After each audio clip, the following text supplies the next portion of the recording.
Cukup aneh rasanya kalau tidak ada kejelasan mengapa ribuan kubik kayu ya demikian masif masuk dan ikut bersama dengan banjir Sumatera. Ya, ini yang sedang diselidiki oleh aparat keamanan, pihak kepolisian, pihak kejaksaan. Dan sesuai dengan perintah Presiden bahwa jangan ada main-main terhadap persoalan bencana. Ini menjadi rusak dan saya kira ini adalah ekspresi ya rusaknya hutan, banjir bandang, ya, bencana alam ini tidak lain karena keserakahan sejumlah pihak. Sejumlah pihak dan aneh saja bahwa kayu gelondongan yang demikian masif dikatakan sebagai akibat tumbangnya pohon. Ini pohon-pohon besar. Jadi logika sederhana, logika naif dicoba disusupkan dalam perkara ini. Jangan main-main, pemerintah serius menghadapi masalah. Hanyutnya kayu-kayu besar ini ya, banjir Sumatera tidak hanya menimbulkan korban manusia tapi juga mengganggu keseimbangan ekosistem secara serius. Di Kabupaten Pidi Jaya, Aceh, seekor gajah Sumatera ditemukan mati ya setelah terjebak tumpukan kayu dan lumpur hitam yang terbawa arus dari kawasan hulu. Ini gambar yang disebarkan oleh warga ya terkait dengan terseretnya kayu-kayu besar gelondongan oleh banjir di wilayah Sumatera. Merusak rumah, merusak fasilitas publik, merusak jembatan, merusak dam juga, bendungan dan lain sebagainya. Presiden Prabowo mengajak seluruh komponen bangsa untuk bersatu, bergotong royong, ya, menggelarakan solidaritas nasional untuk bahu-membahu mengatasi musibah bencana di Sumatera.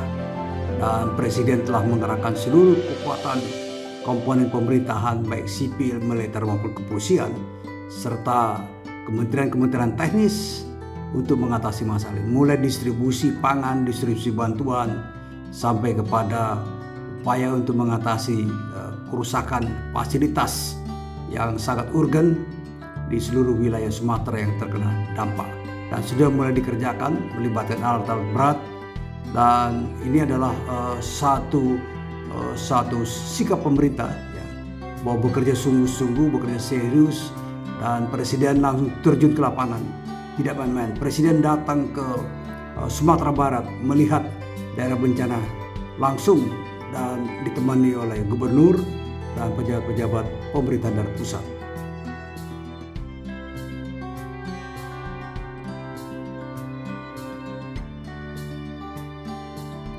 Menjadi gelondongan yang hanyut bersama arus banjir menjadi penanda kuat bahwa bencana ini tidak berdiri sendiri sebagai fenomena alam, melainkan berkaitan erat dengan aktivitas manusia yang mengabaikan daya dukung lingkungan.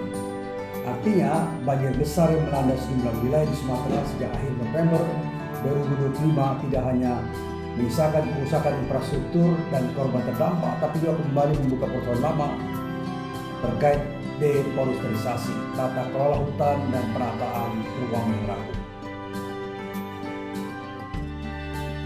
Pemerintah menyoroti serius kemunculan kayu gelondongan yang terbawa banjir bandang Sumatera.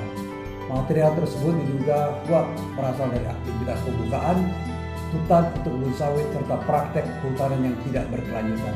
Kondisi ini memicu kekhawatiran publik sekaligus mempertegas lemahnya pengawasan terhadap perubahan fungsi kawasan hutan di wilayah ini.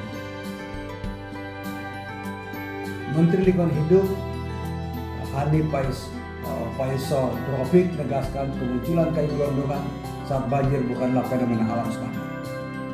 Menurut Menteri ini, kondisi tersebut merupakan indikasi kuat adanya aktivitas manusia yang mengabaikan aspek keselamatan lingkungan. Hanif menjelaskan proses awal pembukaan hutan sawit umumnya dilakukan dengan pembuatan hutan. Kayu hasil tebalan tidak dibakar karena adanya kebijakan zero burning, melainkan dipindahkan dan ditumpuk di pinggir lahan. Praktek ini dinilai menyimpan risiko tinggi. Ketika hujan ekstrim terjadi dan banjir melanda, tumpukan kayu tersebut terseret arus sungai dan menyebar hingga ke wilayah pemukiman. kayu gelondongan yang hanyut bukan hanya memperparah banjir di Sumatera, tapi berpotensi merusak jembatan, bendungan kecil, serta infrastruktur dan lain. Di sejumlah rekaman video warga yang memperlihatkan kayu berukuran besar terbawa arus banjir pun viral di media sosial. Tayangan tersebut memicu kekhawatiran publik terhadap lemahnya pengawasan penggunaan lahan dan perubahan lingkungan.